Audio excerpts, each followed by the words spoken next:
Hi, so basically, recently I started playing Airsoft again and I got my hands on this AEG ICS mk.3. It's electric blowback gun, and the thing is that I bought it secondhand, and the previous owner, as you can see, got it the whole bolt action on the bolt action mechanism on the gun. So it's not working. I'd like to make it work again, and I'd like the electric blowback to work since it's there, since it offers the function just for fun. Yeah, so right now the gun shoots like this. The thing is that the dust cover doesn't move, like nothing moves on the gun. It's just like a typical AEG, right? And I like to change that since I can. So I want to make it 100%. We got some parts in here, basically everything we need.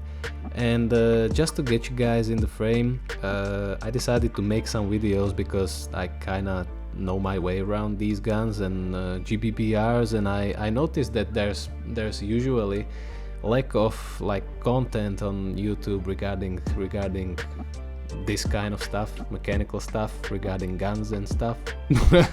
Yeah, so I'd like to like help the community out by making some useful videos on like multiple contents actually. Yeah, so here we go. I'ma start by disassembling the gun. Actually it's a split gearbox, so yeah, you probably know about that, like it's ICS does that. Anyway, you have to disassemble the upper part of the gearbox, because the thing is that we need the special piston, right? We need I bought the Master Mods piston with the piston head, and the piston actually has a little difference compared to the normal ones. You're gonna see that later. It has a little tooth on the upper side. We need that for the electric blowback to work.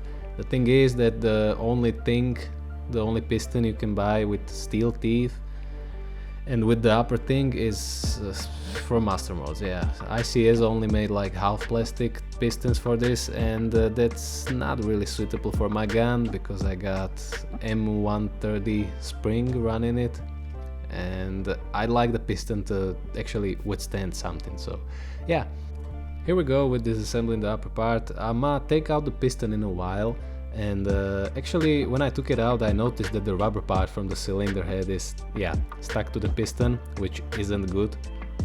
That's not how it should be, right? So I don't have a cylinder head, a spare one right now, so we need to fix that, right? So we're gonna do that later on. Right now we need to disassemble that, and once the cylinder head is out, the best thing to do this is actually do this. Yeah, I decided to glue the rubber part on the cylinder head. I just used some Loctite. Yeah, classic. So you can do that as well if that happens to you. Loctite's pretty strong, it will hold up. Just make sure to not glue something you're not supposed to be gluing up, right? You don't want to glue up the little opening where the air goes through or whatever. Just make sure to clean it up the proper way and you know, not glue anything you're not supposed to be gluing up. So when that's done, I actually applied some insulation tape on the cylinder head because yeah, but on the lower half only, because if I put it all around, there's a difficulty putting the cylinder head back in the cylinder. So the lower half is enough, and it actually helps a lot with the air compression. You're gonna see that in a while. So basically right now I'm just putting back the cylinder, and when that will be done, you need to put some grease into the place, right? Since there's gonna be a new piston running in the gun, you need to put some grease in there. I actually had the gearbox disassembled like a week ago. That's why I'm not cleaning it up, because it's actually brand new. The grease and everything in it is brand new. Yeah, so I decided to put some grease on the piston, since there's grease in the gun already, just a little bit. I just smeared it around, and now I'm actually gonna use some silicone oil on the piston head.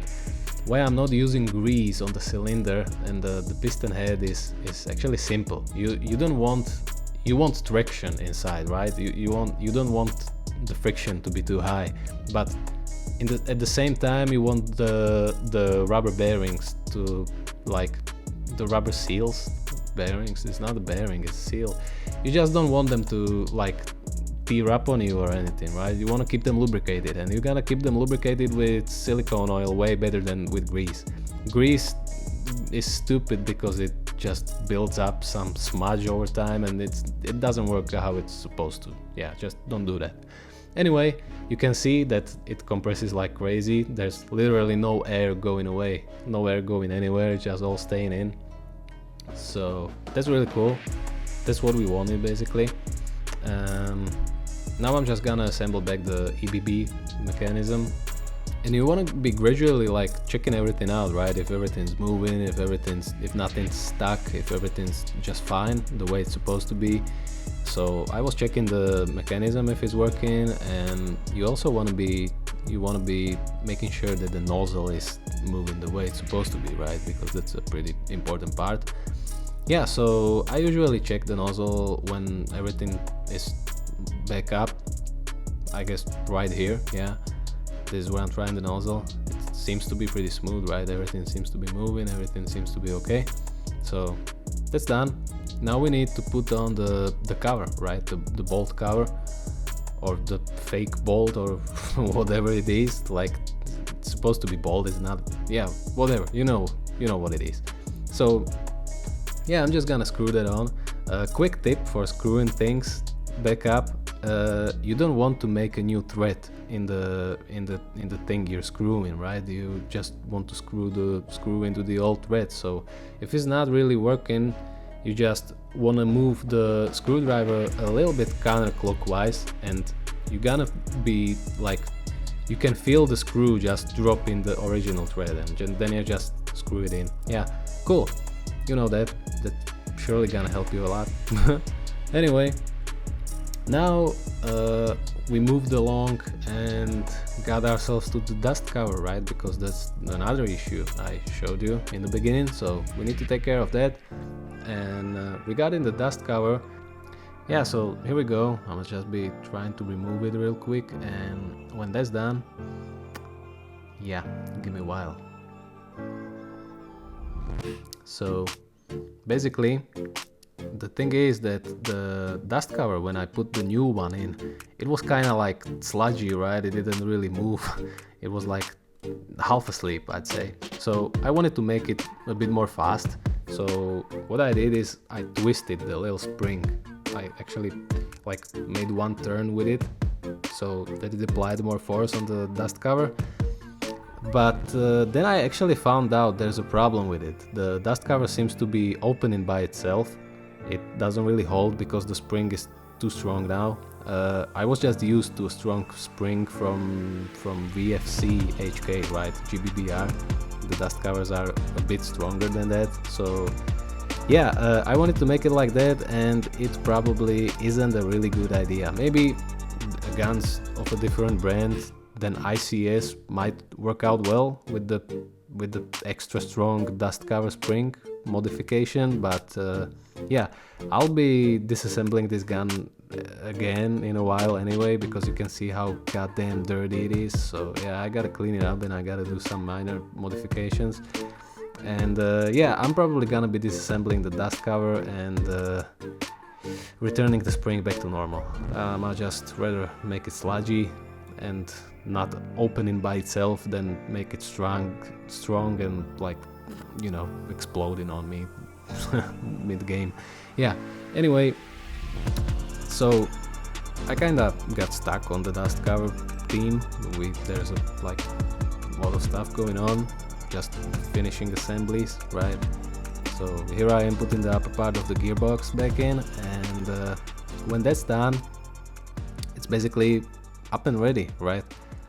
Nothing really else that can be done at this point. So let's just pop this back up, because the thing is that I'm still not used to record videos like this, so I kinda assembled the gun away from the camera angle. Never mind. Now it shoots like this.